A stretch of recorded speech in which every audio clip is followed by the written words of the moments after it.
Hello दोस्तों, स्वागत है आप सभी का आपके अपने यूट्यूब चैनल क्रिएटिव ज्ञान में एक नए वीडियो के साथ। दोस्तों, आज की वीडियो में हम बात करने वाले हैं एक ख़ास बीमारी के बारे में। यानी इस बीमारी का नाम आप लोगों ने सुना होगा और गाँव घरों में ऐसे मरीजों को आपने देखा भी होगा। दोस्तों, इस बीमारी का नाम है एपिलेप्सी। यानी इसे हम गाँव की भाषा में या हिंदी में इसे हम मिर्गी कह सकते हैं। यानी मिर्गी या एपिलेप्सी दोनों एक ही चीज़ है। तो इसके बारे में हम डिटेल में बात करेंगे और आप लोग वीडियो में आगे देखते रहिए। मिर्गी नतीजन मरीज को दौरे पड़ते हैं, वह बेहोश हो जाता है और कुछ समय तक असामान्य व्यवहार कर सकता है या करता है। यानी मिर्गी एक ऐसी बीमारी है जिसमें मरीज बेहोश हो सकता है, असामान्य व्यवहार कर सकता है। मिर्गी कोई संक्रमण बीमारी नहीं है या मानसिक बीमारी या मानसिक कमजोरी के कारण नहीं होता है। अधिकतर मामलों में मिर्गी के कारण दौरे पड़ने से मस्तिष्क पर कोई बुरा प्रभाव नहीं पड़ता, लेकिन कभी कभी दौरे के कारण मस्तिष्क को बहुत ही क्षति पहुंच जाती है, यानी नुकसान होता है। मिर्गी के कारण और लक्षण होते हैं। मिर्गी किसी भी व्यक्ति को हो सकता है, लेकिन अधिकतर मामलों में यह छोटे बच्चों और अधेड़ उम्र के लोगों में देखने को मिलता है। मिर्गी का इलाज करने के कई अलग अलग तरीके मौजूद हैं। मिर्गी के उपचार में मेडिटेशन, सर्जरी और दवा आदि भी शामिल हैं। इस ब्लॉग में हम मिर्गी के कारण, लक्षण और उपचार के बारे में विस्तार से इस पर चर्चा करने वाले हैं।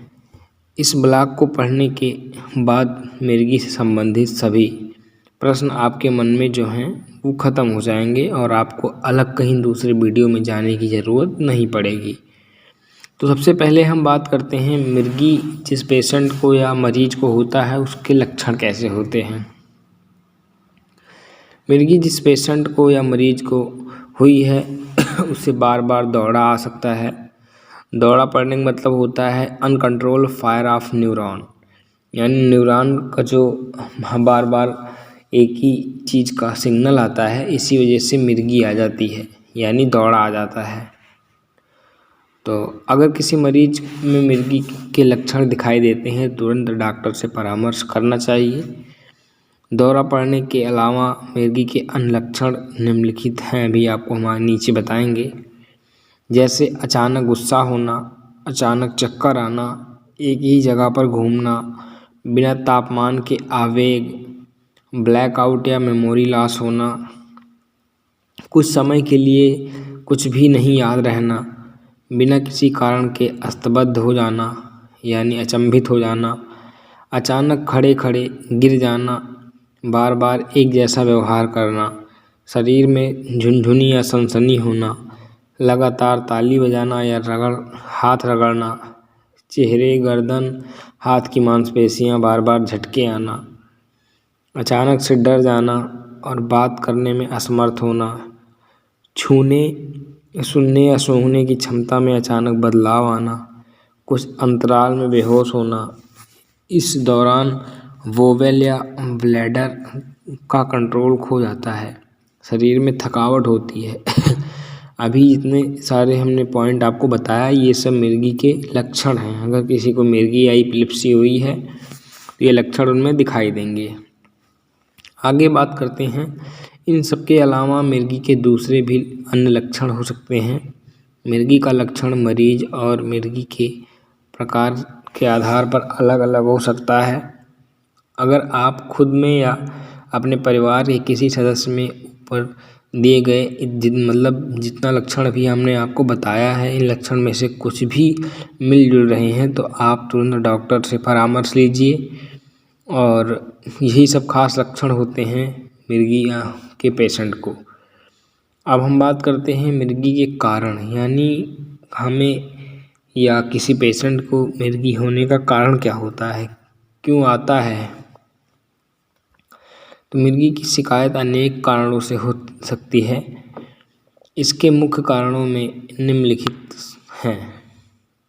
अनुवांशिक कारण, सिर पर घातक चोट लगना, ब्रेन ट्यूमर या सिस्ट हो जाना, एड्स, मेनिंजाइटिस, संवहनी रोग, जन्म से पहले शिशु के सिर में चोट लगना, मनोभ्रंश या अल्जाइमर, अत्यधिक शराब या नशीली दवाओं का सेवन, ब्रेन स्ट्रोक 35 से अधिक उम्र वाले जो होते हैं उन्हीं में होता है।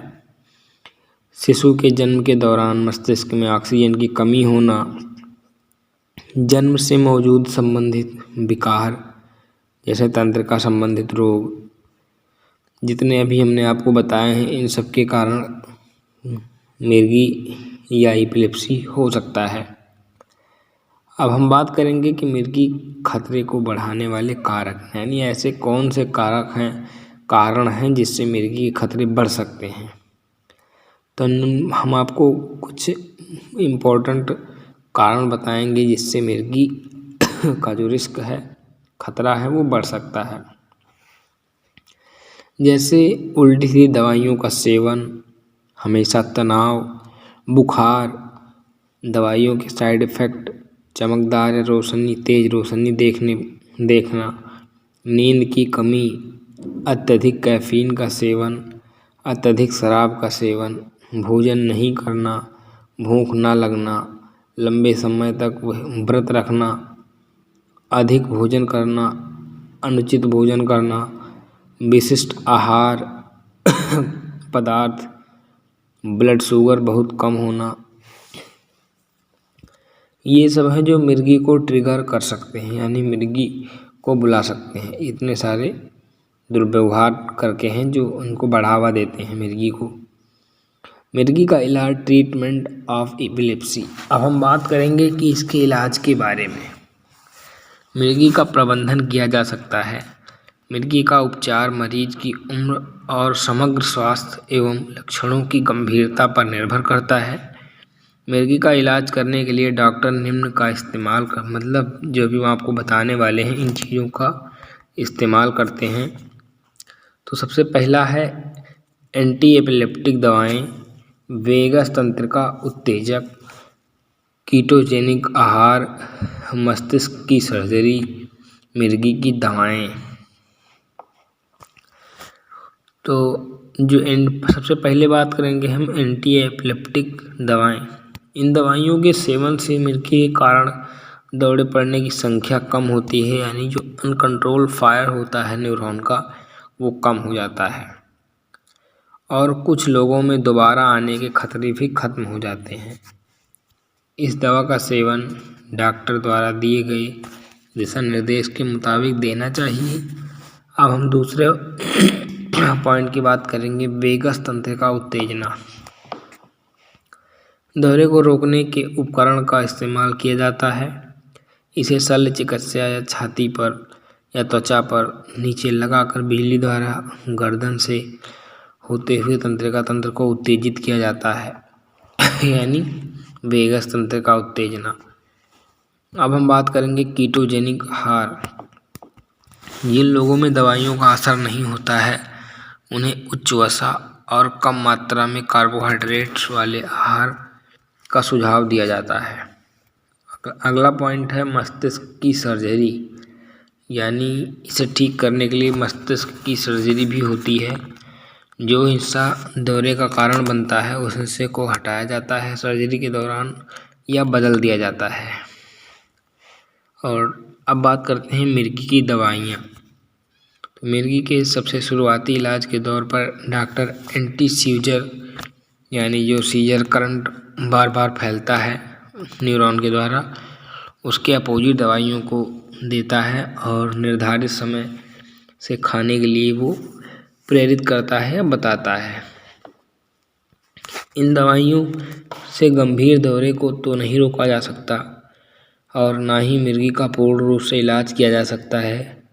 अगर आपको मिर्गी का दौरा आता है तो यह खुद आपके लक्षण पर अनुभव करते हैं, जो जल्द से जल्द डॉक्टर से मिलकर उचित निदान और उपचार करना चाहिए।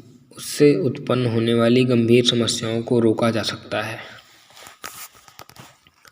तो दोस्तों, आज के कुछ यही पॉइंट थे मिर्गी के बारे में। आई होप आपको वीडियो पसंद आया होगा। अगर आपको वीडियो पसंद आया हो तो प्लीज़ वीडियो को लाइक एंड चैनल को सब्सक्राइब करके बेल के ऑल पर सेट कर लें, ताकि हमारी आने वाली नई वीडियो का नोटिफिकेशन सबसे पहले आप तक ज़रूर पहुँचे। मिलते हैं आपको एक नेक्स्ट वीडियो में एक नए कंटेंट के साथ। तब तक के लिए जय हिंद, bye bye, have a nice day.